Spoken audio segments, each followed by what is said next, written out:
Pessoal, a gente agora convida vocês para o nosso coffee break aqui embaixo.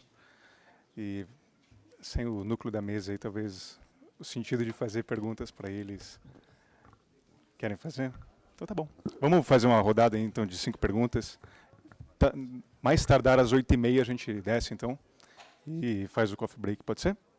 Quem quiser vir aqui, então vem aqui para baixo, por favor, e faça a fila. Gente, a proposta são perguntas de 1 a 2 minutos, máximo 5 perguntas, e daí a gente vai para o nosso coffee break, tá bom? Professor Clóvis. Oi. Eu também fui aluno do senhor, meu nome é Jânio Loyola, sou EPP, estou no DETRAN desde 2011.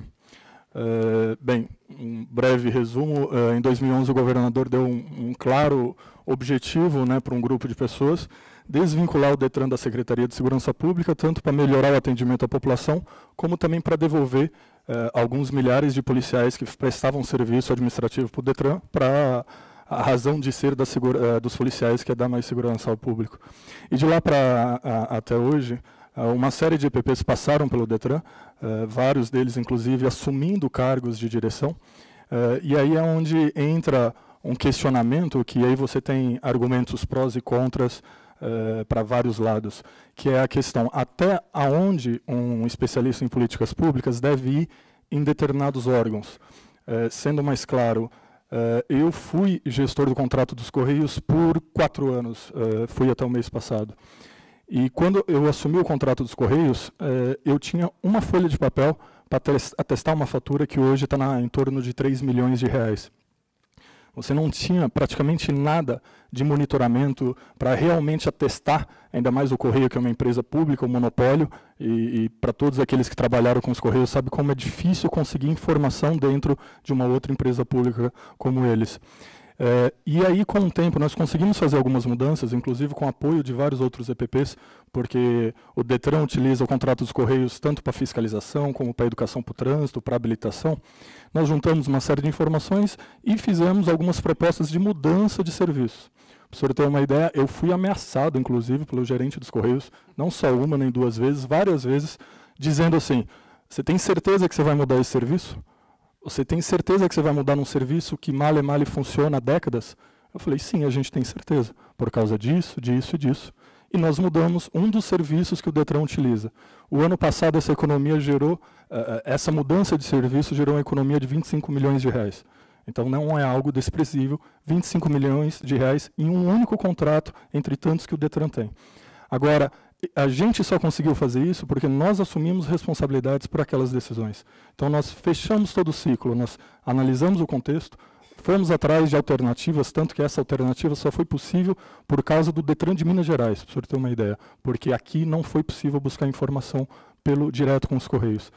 E nós fizemos alternativas, buscamos soluções, implementamos, monitoramos, e agora, no início do ano, fizemos uma outra alteração que vão ser mais 700 mil reais de economia por mês. Então, uma fatura que chegou agora, esse mês, de 2 milhões e 400 mil, deveria ser mais de 3 milhões se nós não tivéssemos feito mais essa mudança agora do início do ano.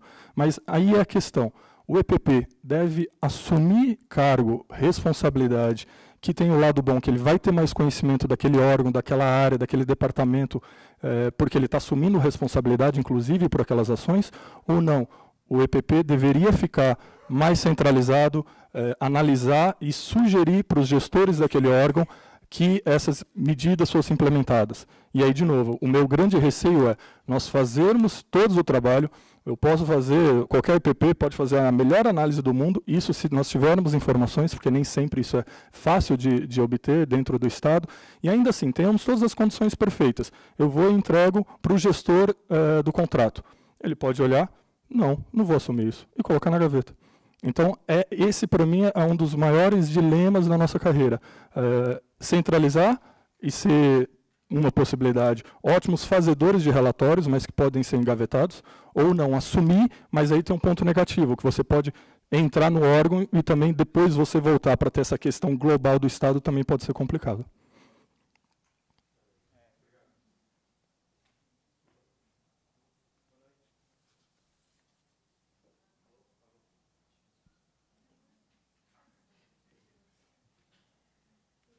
Boa noite. Queria parabenizar a associação pelo evento. Queria fazer uma pergunta primeiro para a Leda, mas como ela foi embora, que é sobre a dívida pública municipal. Então, queria que vocês, Og e Leonardo, certo? Se vocês puderem falar da experiência, no caso do Estado, desculpa que eu vou ler, mas como você apontou, Leonardo, em situações como a atual de restrição orçamentária, onde o gestor lida com a necessidade de reduzir gastos e a margem de alteração das despesas com pessoal, custeio e investimentos é muito pequena, não seria importante se discutir a questão da auditoria da dívida pública, no caso estadual? Eu digo isso da dívida estadual porque nos 3 níveis da federação a gente tem entes completamente endividados, né? Então, acho que no caso estadual também é pertinente perguntar isso. Não seria interessante se discutir a questão dessa dívida, porque ela sendo auditada e renegociada, ou mesmo eliminadas questões de dívidas que não são mesmo legais, isso não poderia, inclusive, liberar mais recursos para novas contratações de servidores ou de execução de novos projetos? Eu sei que no caso municipal, por exemplo, parte da dívida pública que a gente paga é coisa que foi... Tem ações criminosas da gestão Pita, que fez um esquema lá de venda dos títulos, tal, e a gente continua pagando, e só para citar outros casos, né? E ninguém questiona a dívida que corta aí uma boa parte dos orçamentos, tanto do município como do Estado. E a outra pergunta para o Clóvis, após toda a sua experiência na carreira pública, o que afinal é mais importante, a técnica ou a política? Essa pergunta faz sentido para funcionários de carreira? Obrigado.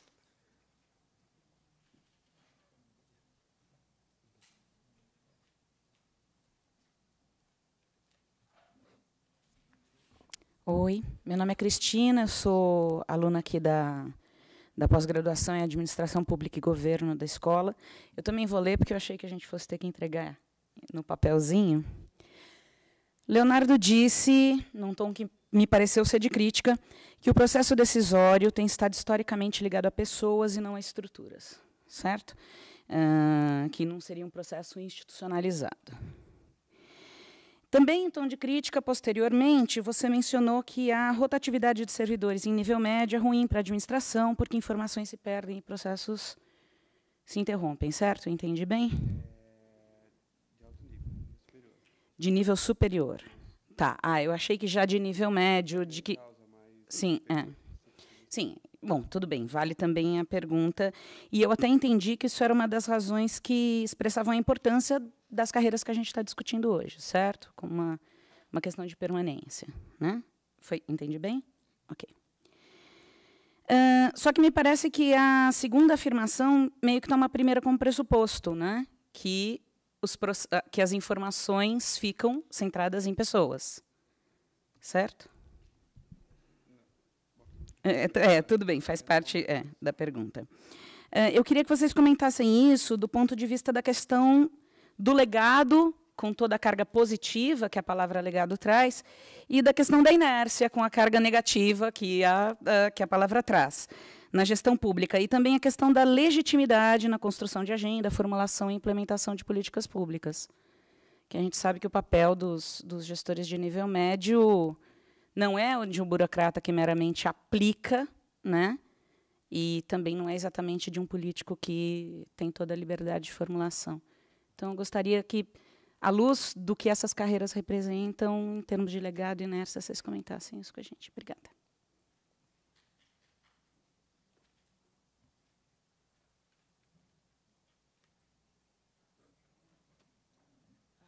Boa noite. Meu nome é Maria Marta, eu sou formada em Gestão de Políticas Públicas pela USP-Leste e ASH, e uma estudante da carreira de especialistas em políticas públicas, tanto no âmbito federal como nos níveis estaduais, né? Ainda pesquisas embrionárias. A minha pergunta não se dá propriamente dita à carreira, se dá a uma inquietação minha, não só no estudo da carreira de gestor público, mas do dimensionamento da força de trabalho no Estado. Eu queria pedir ao Clóvis que elucidasse, falasse sobre o uso do estágio probatório, né? A gente vê, a gente acompanha que pouco se é feito em relação à avaliação dos funcionários públicos, e o uso de um instrumento como o estágio probatório é pouco efetivo, é pouco utilizado, é questionado também. Existe muita judicialização quando se avalia no estágio probatório e questiona-se a demissão do funcionário. E como o Estado, como, no caso, a Prefeitura, tem avaliado, não só na carreira do analista em políticas públicas, o dimensionamento da força de trabalho, né? Porque o envelhecimento da força de trabalho no Estado, como um todo, a gente acompanha isso já há muitos anos. E como a gente muda isso? Como que se dá um salto para que concursos correntes a cada 2 anos, troca de experiência, fluxo da informação, se a experiência de Minas, aí mais especificamente na carreira de gestor, se a experiência de Minas na Fundação João Pinheiro, que cria um ciclo de a cada 2 anos entrantes na carreira, desde a parte de estágio, se isso dá um fluxo novo e mantém a roda do Estado funcionando e com grandes iniciativas ou com propostas de modernização, já que o vínculo da universidade com o Estado é muito grande, principalmente nesse Estado. Se tem alguma solução para o que a gente tem encontrado hoje? Solução não, né? Mas algum tipo de proposta de melhoria. Obrigada.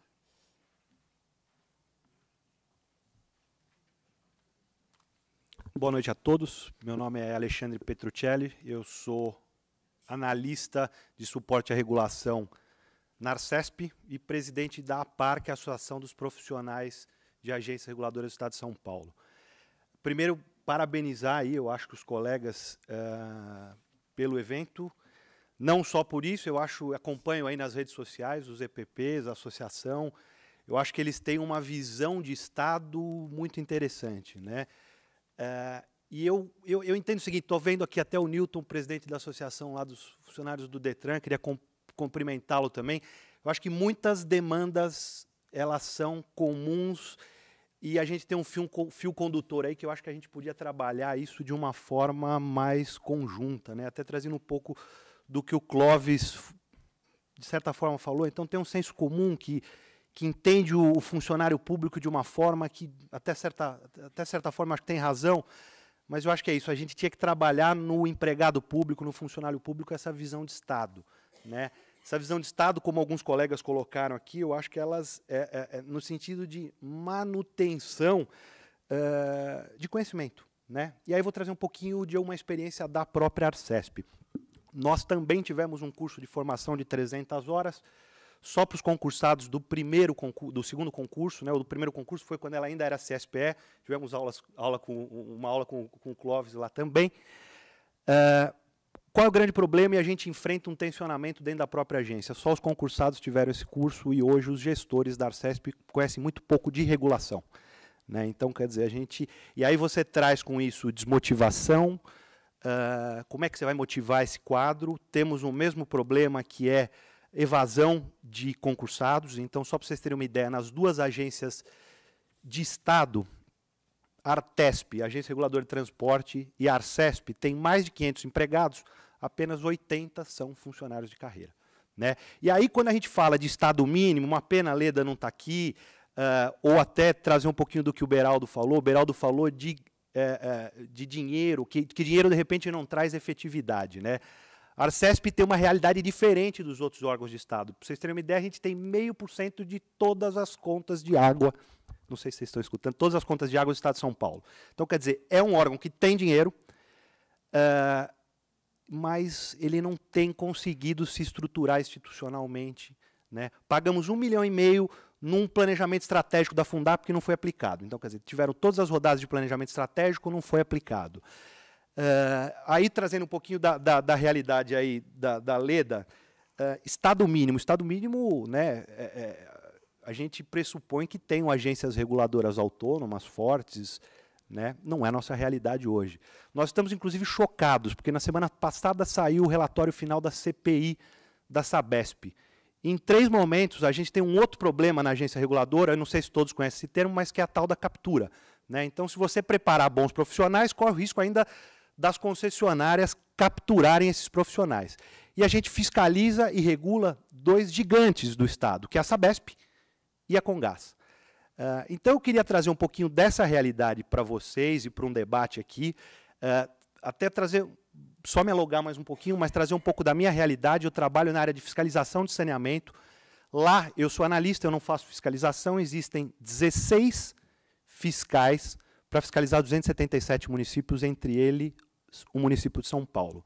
Até dezembro do ano passado, quando a gente falava, estamos no meio de uma crise hídrica, o povo está indo fiscalizar e vê que as águas não chegam, né, não tem pressão para chegar na ponta. A diretoria e a superintendência simplesmente negavam a existência de uma crise hídrica, né? E aí eu só queria fazer...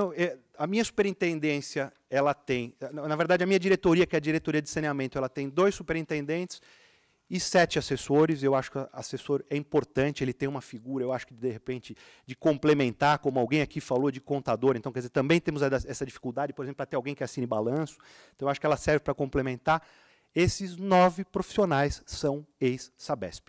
Então, quer dizer, hoje as pessoas que pensam regulação na área de saneamento do Estado de São Paulo são ex-Sabesp. Então, será que a Câmara Municipal, quando traz à tona a história da captura, ela está enganada? Não sei. Agora, será que eles conhecem, sabem que existe um corpo técnico qualificado que está ali e que, de repente, não consegue atingir as suas demandas? Então, quer dizer, hoje a gente vive um paradigma tremendo dentro da Agência Reguladora do Estado de São Paulo. Né, eu não sei se o meu discurso está em tom de desabafo, mas não é essa a ideia, eu acho que é no sentido de reflexão mesmo, para a gente pensar qual é esse Estado, né, quando a gente vê aí as pessoas querendo privatizar tudo, enfim. Então, quer dizer, essa é a regulação que a gente quer, não é a regulação que a gente quer. A gente acredita na regulação, a gente acha que a regulação é importante, enfim. Então, é isso, eu queria trazer um pouquinho dessa reflexão para vocês. E acho que a gente tem, nós que estamos à frente de associações de empregados do Estado, temos um grande desafio, que é imprimir essa visão de Estado.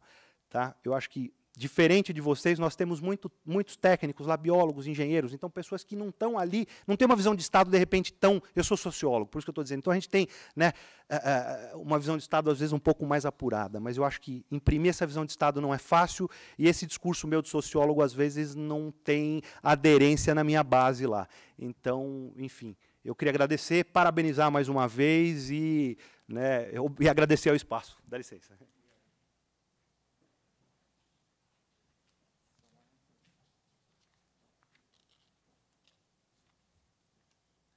Vamos fazer um último questionamento. E eu gostaria de direcionar ao professor Clóvis. A gente vê que a prefeitura ela entrou num contexto que, de certa forma, é intensivo em planejamento e veio de uma matriz de fazer um plano de governo, desdobrá-lo num plano de metas, desdobrá-lo em um PPA e orgânico, que leva em consideração os compromissos de governo e não se constrange em fazer um observatório de indicadores e se comprometer com metas e as consequências que tem de eventualmente não cumpri-las e tal, mas, enfim, pôs a cara a tapa, o governo novo aí quis pagar para ver. E nesse arcabouço intensivo em planejamento, cria uma carreira de gestor público, aí, de analista em políticas públicas e gestão governamental, que, de certa forma, é uma carreira que está num governo que, pelo menos no nível aparente, é comprometido com o planejamento, tem entregas para fazer, se comprometeu com elas, e se não fizer elas, de certa forma, vai ser constrangido no próximo momento eleitoral. Esse é o caso mais novo que a gente tem aí de criação de carreira de gestor público. No caso do governo do Estado de São Paulo, a gente não tinha todo esse arcabouço intensivo em planejamento, ainda assim foi criada a carreira de EPP e de APOF, mas sem esse arcabouço, esse contexto em volta que era intensivo em planejamento, que, portanto, demandava aumento nessa capacidade de realização do Estado. Se você não tem entregas comprometidas, quando olha para trás, o máximo que a gente consegue fazer é um histórico das entregas que fez, não consegue fazer um apanhado do que se comprometeu e o que foi de sucesso, o que foi de fracasso e tal, fica sempre parecendo que entregou alguma coisa, né? Não há um comprometimento e alguma coisa que permita cobrar ao longo do tempo. Eu queria que o senhor fizesse uma reflexão conosco sobre como é que a gente faz num contexto em que temos um Estado que não tem essa intensividade em planejamento, apesar e dos compromissos que se desdobram a partir disso. Apesar disso, tem carreira de gestor público, portanto, é um contexto que não é intensivo na demanda do trabalho que é possível de ser feito pelos gestores públicos. E a gente vê as resistências internas que tem, né, no nível operacional, o Leonardo comentou bem, essas resistências que é do sujeito que se sente atacado na sua posição, que vai acabar sendo substituída, eventualmente, por um servidor concursado, gestor. E a gente vê alguns conflitos em nível estratégico, que é uma coisa meio que de feudos em competição, e ser uma carreira que demanda patrocínio, que demanda sponsor, não é uma coisa sustentável ao longo do tempo. E o que a gente percebe é que as nossas carreiras de EPP e APOF no governo do Estado, elas foram intensivas em patrocínio, e elas surgiram por patrocínio. Provavelmente o mesmo aconteceu agora com a carreira do município. E quando houver uma mudança de governo, os patrocinadores possivelmente não estarão mais lá, como é o nosso caso. Os patrocinadores não estão mais lá para ficar bancando essa carreira e mantê-la estruturada e atualizar os salários. Quer dizer, o senhor colocou que entende que o salário que foi criado para a carreira de municipal talvez seja alto, mas talvez seja um salário que não mude como o nosso há 4 anos, 3 para 4 anos, e não há tendência de que esse salário seja atualizado. E não é uma atualização em teto governamental, é uma atualização no contexto de carreira de gestor público. Então, a gente tem aí o terceiro orçamento, perdão, para o governo federal e para a Petrobras, e a gente não tem atualização dos salários dos gestores públicos. Então, no limite, o que a gente vai ter é uma produção de conhecimento no governo do Estado, que corre o risco de ser evadido para outros entes federados que valorizam o mesmo trabalho, não são trabalhos distintos, mesmo trabalho de gestor, mesmo nível de reconhecimento, atribuições que causam desejo de estar lá, mas que vê que não há um reconhecimento, mas não é um reconhecimento no nível de ânimo ou desânimo, é que não há uma intensividade nesse tipo de trabalho. Então, se o senhor pudesse fazer uma reflexão conosco nesse sentido, agradeço muito. Obrigado.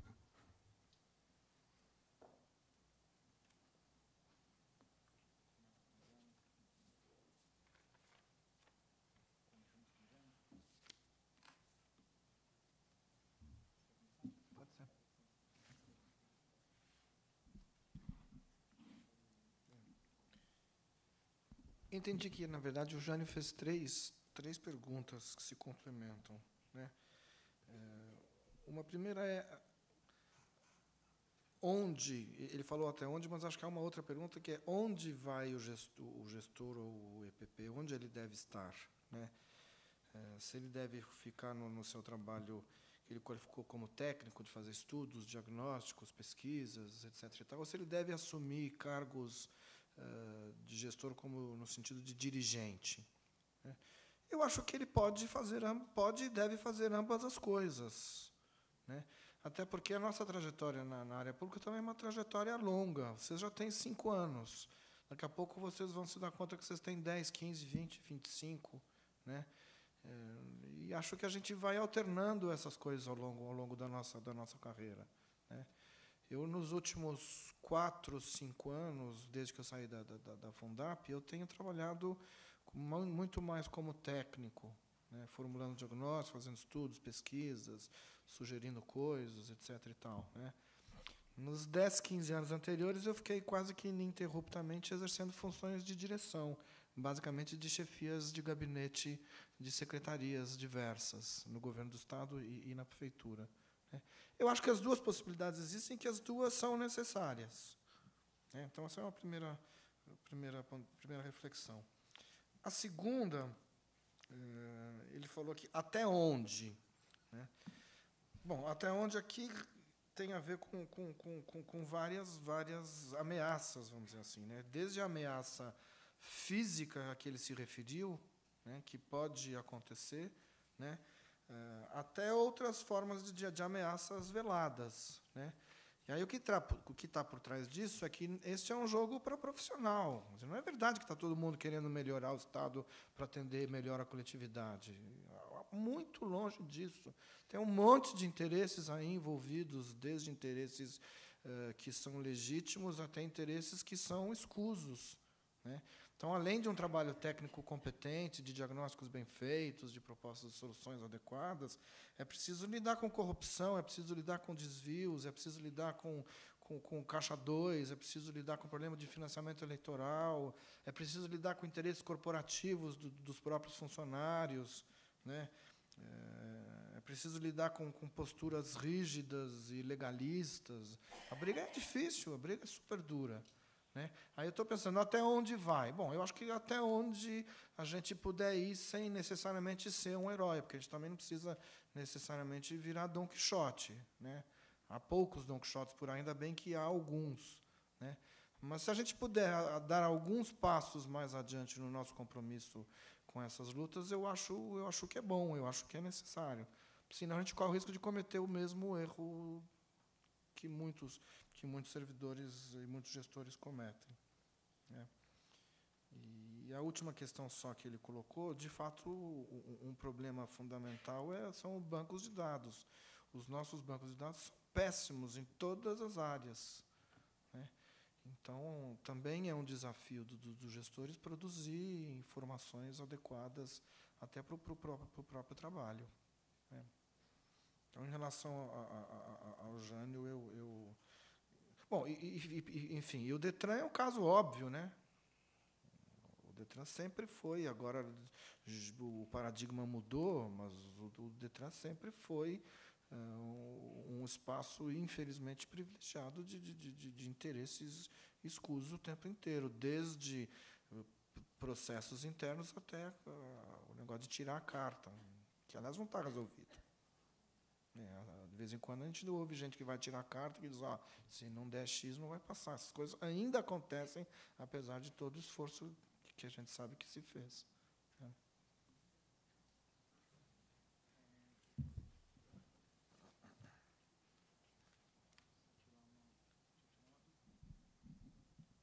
Jânio, era mais o comentário do professor mesmo, né?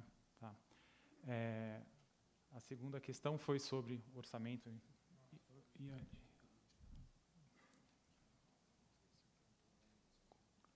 Ah, é? Eu pulei uma? Não acredito. Tá. Ah, tá. Bom, depois tem a questão da Cristina, né, legada à inércia, que eu pensei em talvez agregar as duas. Mas, bom, qual que era o nome do rapaz mesmo que eu estava conversando? Qual é o seu nome, desculpa? Igor.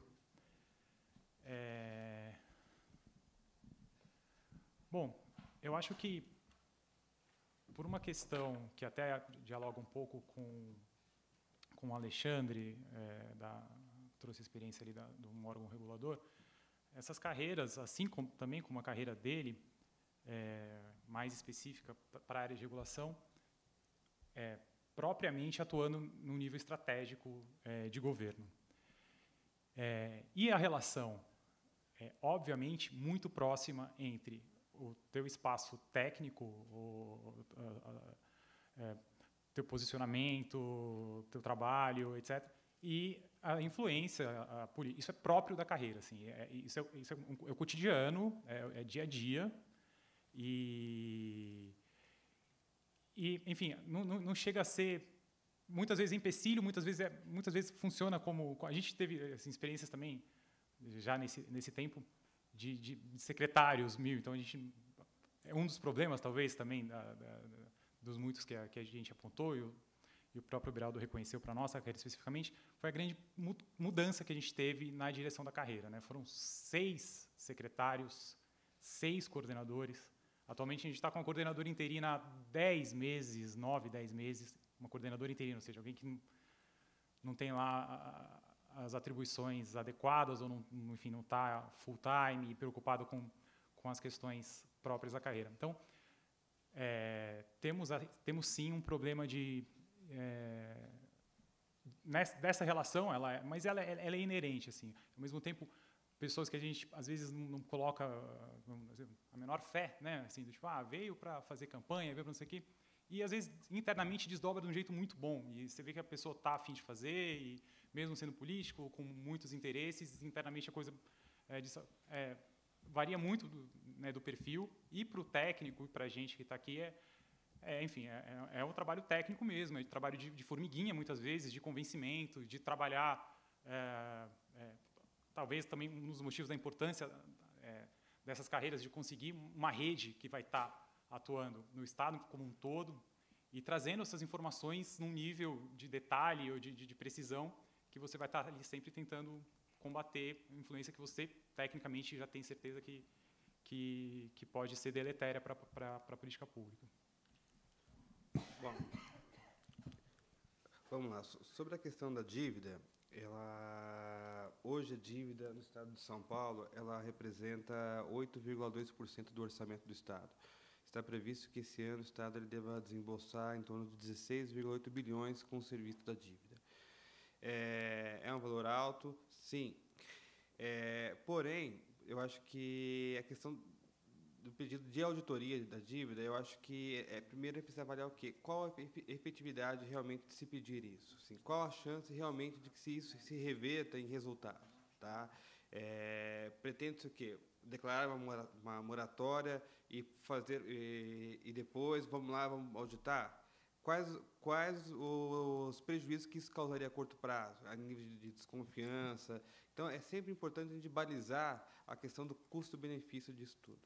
Tá? Então, a dívida, assim, ela é importante, ela tem um peso. A questão do indexador, tá? Que hoje que era o IGPD e agora passou o IPCA, e agora tem uma trava. Eu, especificamente, não trabalho diretamente com isso, mas o que a gente percebe é que o IGPD ele é mais instável, né? Então, por exemplo, o que ocorre? Quando o câmbio sobe, ele precisa do IGPD, todos os estados correm lá, vamos trocar indexador. Aí, daqui a pouco, quando acalma, todo mundo fica quietinho, entendeu? É claro que o IPC, geralmente, ele tende a ser um indexador mais... O IPCA ele tende a ser um indexador mais estável e é melhor a longo prazo. No caso de São Paulo, ele tem uma dívida expressiva, mas ele não está no nível do que ocorre na prefeitura, por exemplo. Tá? Mas é algo que tem que ser demandado atenção, sim. Mas só um exemplo, eu acho que, por exemplo, o caso de São Paulo, mais importante do que a dívida em si é a questão previdenciária. Por exemplo, hoje, a questão previdenciária ela consome quase o dobro de recursos, tá, do que o serviço da dívida. E tende a ser... Tá? Uma problemática que vai ganhar cada vez mais importância a longo prazo. Então, assim, eu me preocuparia muito mais com a questão previdenciária do que com a questão da dívida. Sobre a rotatividade, acho que é importante dizer o seguinte, eu acho que toda a rotatividade ela é prejudicial. Quando a gente fala em rotatividade de cargos operacionais, ela é prejudicial também. Porém, ela tende a causar menos impacto quando você tem um profissional que desenvolve atribuições de alta complexidade. Por quê? Porque o profissional que desenvolve atribuições de alta complexidade, ele demanda tempo de preparação, tá? Ele precisa conhecer o processo, ele vai desenvolver um trabalho, e à medida que você pede um profissional no meio desse trabalho, tá? Que você está implementando uma política, tá? Você pode prejudicar todo um processo, tá? Nós temos casos, por exemplo, o sistema de cursos no Estado de São Paulo, que já poderia estar numa fase bem mais adiantada e ela está atrasada por quê? Justamente devido à rotatividade. Hoje, da equipe inicial que começou o trabalho há 5 anos atrás, hoje não tem mais ninguém, tá? Nós estamos já quase na 3ª geração de profissionais que estão acompanhando esse processo. Entendeu? Então, essa questão. Quando a questão de mas ele não pode ser calcado em pessoas. De fato, acho que toda decisão que é calcado sempre em cima de pessoa e não processo, ele é extremamente lesivo. Porém, a função das carreiras do ciclo de gestão é justamente desenvolver o processo. Tá? É desenvolver algo que não tem. É você desenvolver uma metodologia de trabalho, é você desenvolver uma política de trabalho. Tá? É justamente nisso que se enquadra o analista e o especialista, é justamente nessa dinâmica. Tá? Então, perder seu profissional no meio desse ciclo, às vezes ele custa muito mais caro. Tá? Então, às vezes a gente fala, mas poxa, o Estado, ele sempre ele tenta, quando a gente vai conversar sobre a questão remuneratória, que é o que mais pesa hoje na questão da evasão, você vai dizer o seguinte, poxa, olha, o impacto, se você der um reajuste para essa carreira, é X, tá? Vai custar 20 milhões por ano, 30 milhões. Pergunta, qual o prejuízo que você gera para o Estado, tá, com a evasão desses profissionais? Tá? Qual o prejuízo? Então, é nesse sentido que a gente tem que pensar dentro dessa visão mais ampla. Tá, acho que a gente está com tempo de sala, na verdade, encerrando. Eu vou solicitar, combinei já até aqui com o Clóvis, que ele já passe pelas questões que ele queira colaborar e fazer alguns comentários. E a gente espera dar conta de todas com todo respeito. Dar contas de todos e com todo respeito também. Não, tem, na verdade, um montão de coisas. Eu selecionei aqui umas 3 ou 4 que eu acho que vale a pena fazer uma referência rápida, pelo menos, né? Primeiro, técnica e política são questões cruciais para todo mundo e para quem é funcionário de carreira como nós, de maneira dramática. Desde aquela questão inicial, se eu devo ficar como técnico, assumo ou não o cargo de dirigente, né?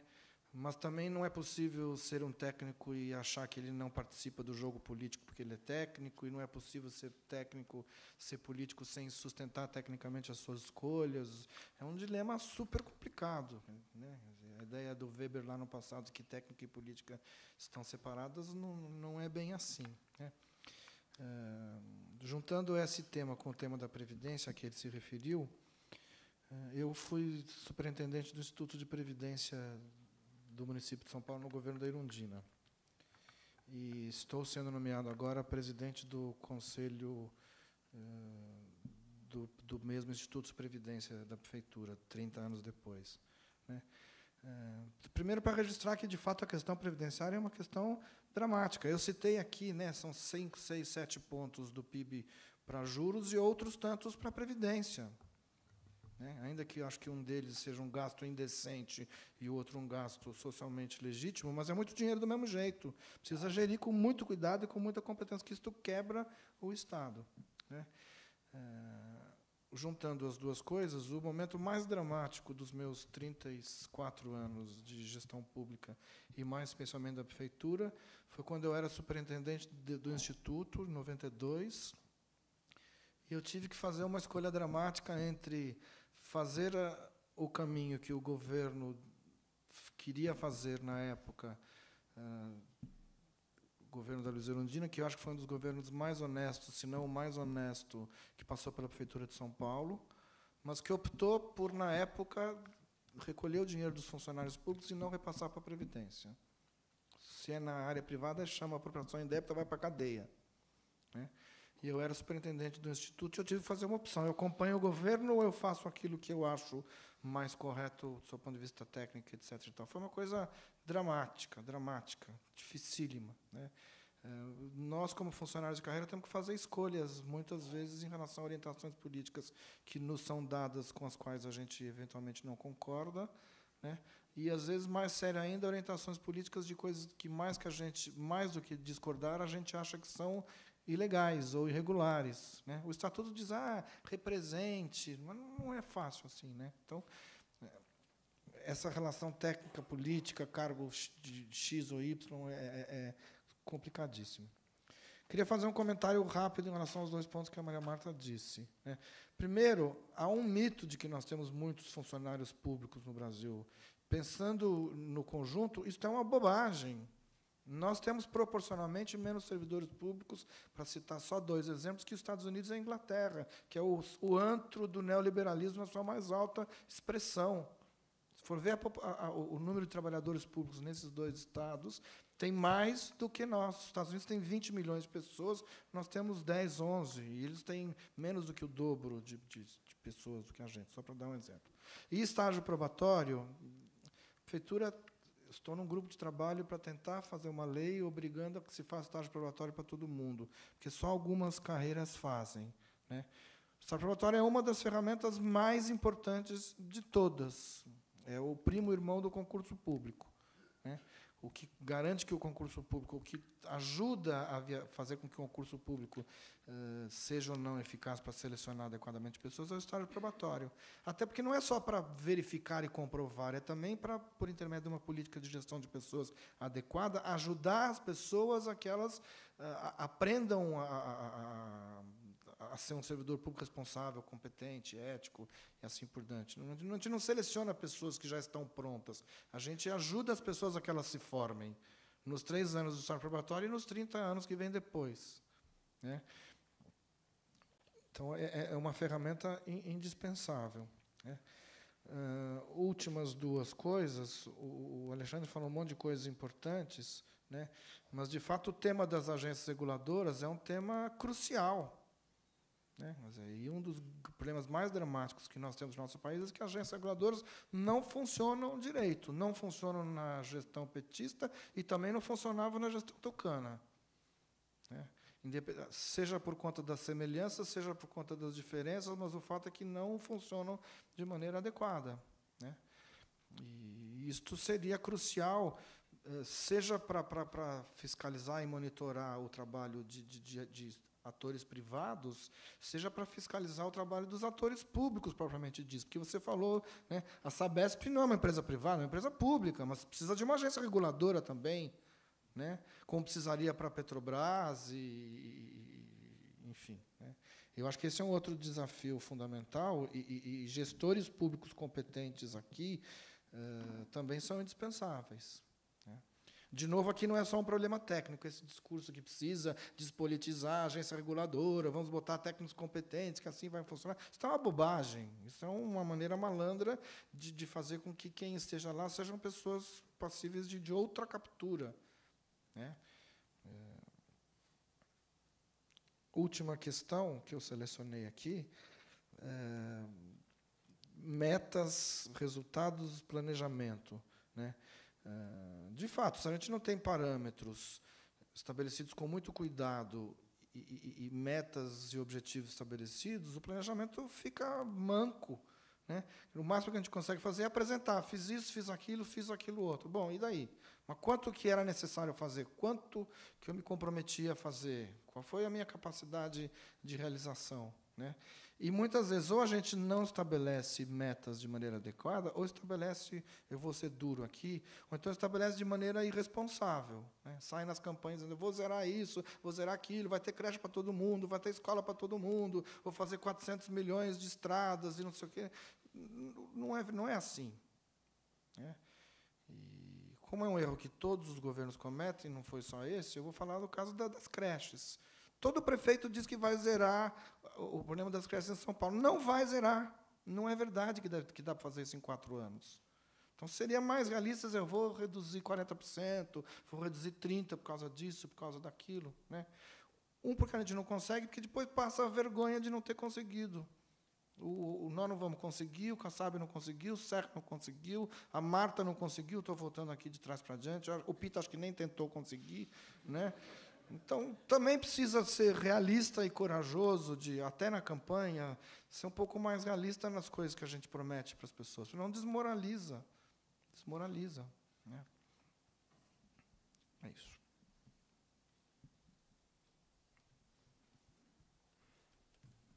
Vou tentar também só alguns comentários. Sobre a dívida, eu vou fazer, na verdade, um comentário paralelo, que algumas questões aí na área de arrecadação que são interessantes. Acho que o Jânio está aqui também, deve ter até o número mais preciso. Ainda que tenhamos essa questão da dívida, o quanto está atrelado, e se uma auditoria, concordo completamente contigo, isso está federalizado, o Léo explicou, mas ainda tem espaço aqui dentro, e é impressionante, e que a gente não tem e não usa por falta de fiscalização, por falta de gente. Tem 30%, 35% de IPVA, agora, nesse momento, no trânsito parado aqui, tem por volta de 30% de IPVA não recolhido, mas por pura falta de fiscalização, de capacidade mesmo de fiscalização, de trabalho. Se não for mais, né? Talvez seja mais, eu não sei nem, estava discutindo esse, por volta de 30% de IPVA no Estado, né? Então, e você vai achando essas lacunas assim, aos montes, assim, não é pouco. A Cristina falou do legado da inércia, eu também acho que só complementaria, que é próprio também da carreira, além de internalizar esses processos e deixar isso, de modo mesmo republicano, isso ficar para a máquina, é próprio da carreira também circular, né? Então, Eu, por exemplo, estou há 3 anos na Secretaria de Planejamento, mas ali o tempo da Secretaria de Gestão, eu não aguento mais Secretaria de Área Meio. Estou contando os dias para a gente tentar e mudar um pouco, porque é isso, assim, a gente é próprio, eu acho que também da carreira, e trazer toda essa experiência desses anos em área meio e como que funciona isso dentro do Estado, e levar essa outra visão para uma secretaria de área fim. Eu acho que é um desejo meu, talvez de mais pessoas, e isso é o mais atrativo, talvez, da nossa carreira, essa possibilidade de ser mesmo transversal, da gente poder estar trabalhando com temas diversos. O Jânio, que está lá e super aprofundado num tema específico, ele pode levar, enfim, ele falou de um contrato dos Correios, o Estado deve ter uns 20 contratos com o Correio, né? Ele falou de um órgão, um contrato com o Correio, o Estado deve ter 20 para ser trabalhado. Quantas comunicações a gente não manda para o cidadão? A Marta, sobre estágio probatório, também bem rapidinho, pontual, a gente cobra o estágio probatório. Acho que talvez seja a única ou as únicas associações que fazem esse tipo de cobrança. A gente, olha, gente, vamos fazer direito. E não saiu. É o inverso, assim, não é o corporativismo dizendo, tipo, não valia ninguém, não, deixa isso para lá e tal, não sei o que, passa todo mundo. A gente desenhou o processo, a gente estava diretamente envolvido nos critérios, notas, etc., para qualificar, para fazer um processo coerente. Tipo, é importante para a carreira esse processo coerente. A associação identificava como algo importante e coerente e pautou a administração até onde deu, né? Tem uma hora que tem um limite que você fala, não vai sair, né? Não vai sair. Então, mas temos já bagagem, enfim, no próximo concurso saindo, a gente tem, espero, já muita bagagem para contribuir, recepcionar, e, enfim, a gente tem muitas ideias de recepcionar, de tutoriar mesmo, pegar o pessoal novo que estiver chegando, de trazer pelo braço e vamos circular, vamos conhecer, enfim, várias ideias para trazer, enfim, obviamente algo que não tinha condição na nossa primeira turma. Tem aí algumas dores de ser da primazia, né? O Alexandre, visão de Estado, concordar com a fala dele inteira, irrepreensível, não tenho muito até o que comentar. Eu acho que é um papel nosso mesmo, né? Acho que bom a presença dele, Milton, que também acho que já até escreveu para a gente, temos uma dívida de um e-mail resposta para o Milton. E para fortalecer, né? Eu falei no começo, era também esse evento também a ideia da gente trazer essas carreiras e conseguir compartilhar essas dificuldades, esses desafios que não são só das carreiras de gestão, né?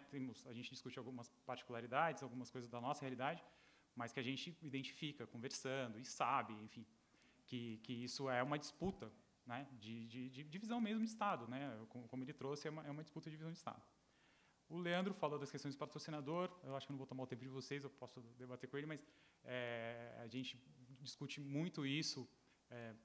Talvez o que ele tenha tentado ilustrar é o quão mais lógico pareceria, né, no mundo ideal, uma estrutura de Estado que já tivesse pronta, mapeada, né, com metas de longo prazo, com indicadores que como se isso avalia, e a gente distribuísse, que são 500 cargos, gente, tipo, dá para fazer, a gente olha essas possibilidades, assim, traz uma angústia, porque tem muita coisa para fazer, e a gente gostaria muito de ver isso mais vivo, assim, o quanto a gente já conseguiu fazer, o quanto a gente conseguiria fazer mais, e como eu também trouxe a minha fala, talvez um patrocinador só, numa estrutura que é muito concorrencial, de secretarias no Estado muito fortes, às vezes um patrocinador só gera mais ciúme do que apoio. A gente precisa de muitos, assim, e aí eu volto, talvez para fechar, é uma visão de Estado, e a gente tem que trabalhar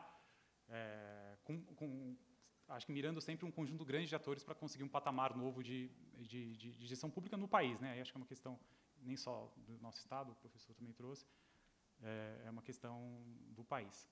Bom, acho que é isso. Você quer falar mais alguma coisa, Léo? Acho que para encerrar, só essa questão de que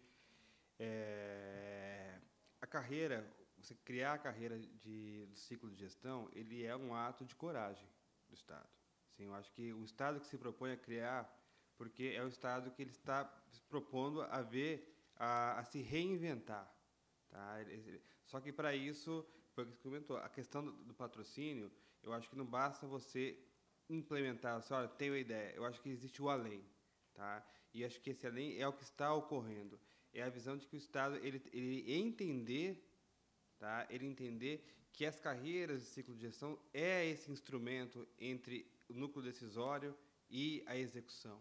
À medida em que houver essa compreensão, que não for algo isolado de uma secretaria, mas for de um núcleo estratégico de governo, as coisas vão fluir mais fácil. Mas é um processo. Bom, a gente está encerrando. Agradecer a presença do professor, que está aqui conosco até agora. Muito obrigado. Obrigado à Fundação Getúlio Vargas pela disponibilização do espaço e pelo Diretório Acadêmico da GV, pelo apoio e a realização conjunta aqui desse evento. Esperamos novos trabalhos, novos eventos. E, para os fortes que resistiram até agora, a gente tem um coffee break lá embaixo. E vai ser um prazer, enfim, discutir mais ideias com vocês lá embaixo, todos convidados. Obrigado, gente. Boa noite.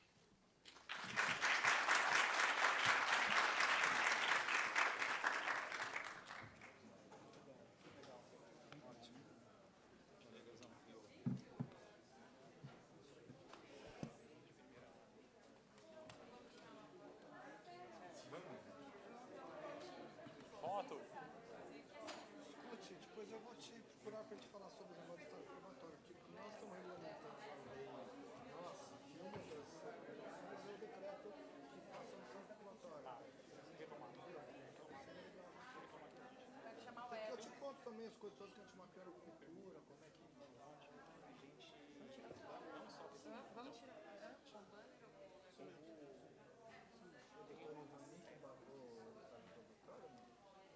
Antes que barrou isso, mas ela não precisa.